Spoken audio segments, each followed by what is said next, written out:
menindaklanjuti hasil sosialisasi atau webinar kemarin di Guliji ya, mengenai cyber security. Ini kami dari pengadaan dan opsional TI itu menyampaikan sedikit informasi kepada rekan-rekan Bapak Ibu semua, para tamu ada yang tidak ikut waktu Guliji kemarin.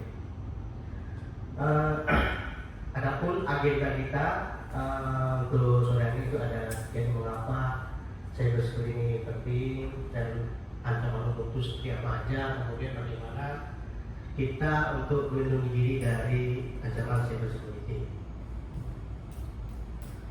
Nah, mengapa kita harus peduli kepada cyber security? Yaitu karena itu adalah tanggung jawab bersama yang melibatkan setiap individu di perusahaan. Kita sebagai karyawan turut bertanggung jawab terhadap perlindungan data-data baik pribadi maupun perusahaan itu sendiri, kan itu.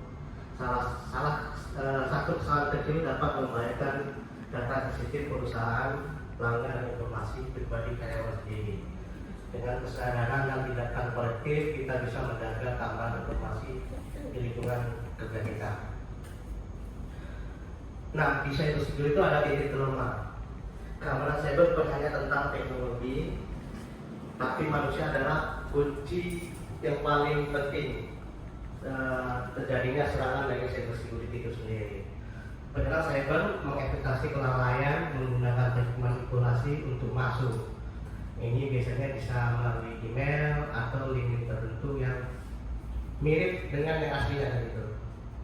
Maka kita harus meningkatkan kesadaran dan pelatihan di antara karyawan tentunya untuk membangun pertahanan yang kuat di perusahaan kita.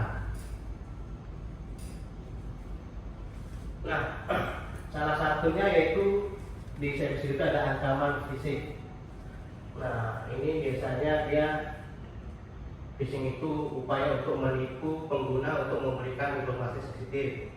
Pengirim mencurigakan bahasa mendesak dan tautan palsu adalah ciri khas email phishing yang harus kita waspadai.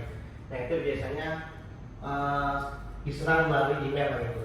Emailnya mirip, misalnya kalau dari banking itu misalnya bri.co.id. Nah, mereka bisa namanya bank@bri.co.id gitu. Jadi ada tambahan yang kalau bagi orang awam itu tidak terlalu nampak gitu perbedaannya. Itulah untuk salah satu ancaman phishing. Kemudian yang kedua itu ada ancaman malware. Nah, malware ini dapat masuk melalui lambat email yang mencurigakan, mengunduh software dan situs tidak resmi, atau test disk yang terinfeksi yang dapat merusak sistem dan mencuri data. Nah, malware ini kalau itu tadi ini malware ini lampiran, jadi ketika kita klik maka dia akan langsung otomatis terinstall di komputer kita. Begitu. Nah, salah satunya ada lagi yaitu dengan mengunduh software yang bajakan gitu.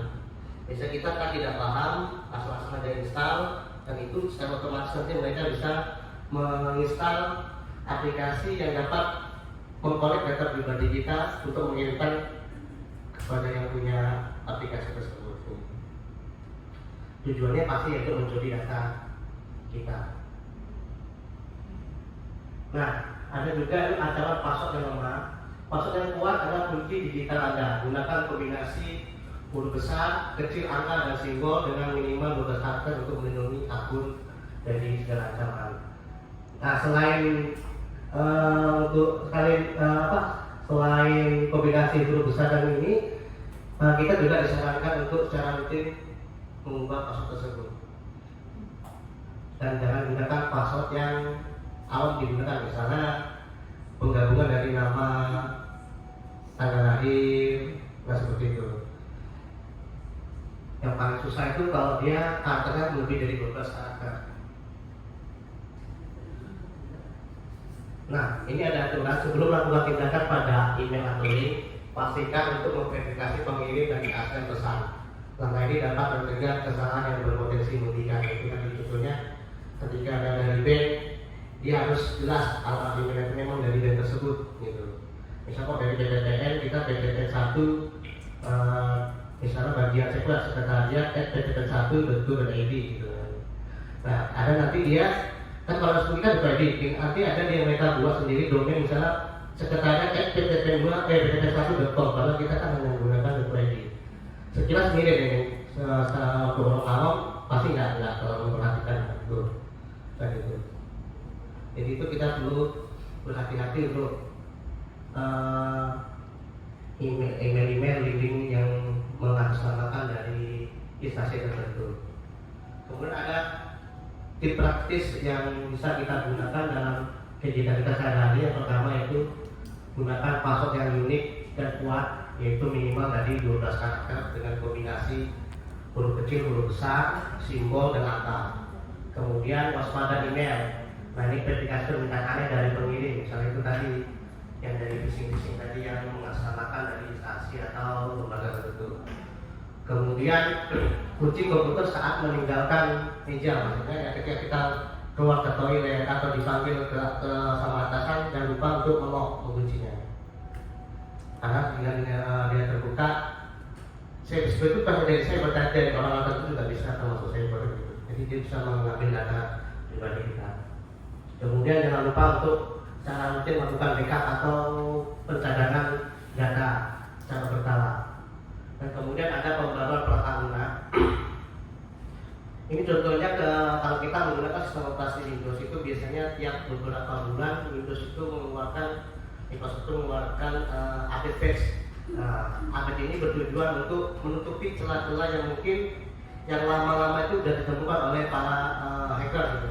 Jadi mereka secara rutin ketika ada suatu data yang dijebol atau apa, mereka selalu rutin untuk melakukan update pada sistem operasi mereka. Yang kemudian ada lindungi data penting dengan langkah-langkah yang aman. Itu tadi ini langkah-langkah semuanya yang telah kita sebutkan tadi. Nah, bagaimana jika ada terjadi insiden? Ya, yang pertama itu yaitu putusan koneksi. Karena salah satu faktor terbesar penyebaran dari cyberspace itu melalui internet. Kemudian jangan matikan komputer, usahakan tetap menyala untuk dilakukan analisis. Dan yang paling penting itu hubungi segera IT terkait.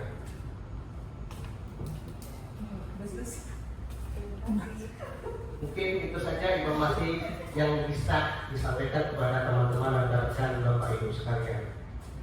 Kurang lebihnya saya mohon maaf. Assalamualaikum warahmatullahi wabarakatuh.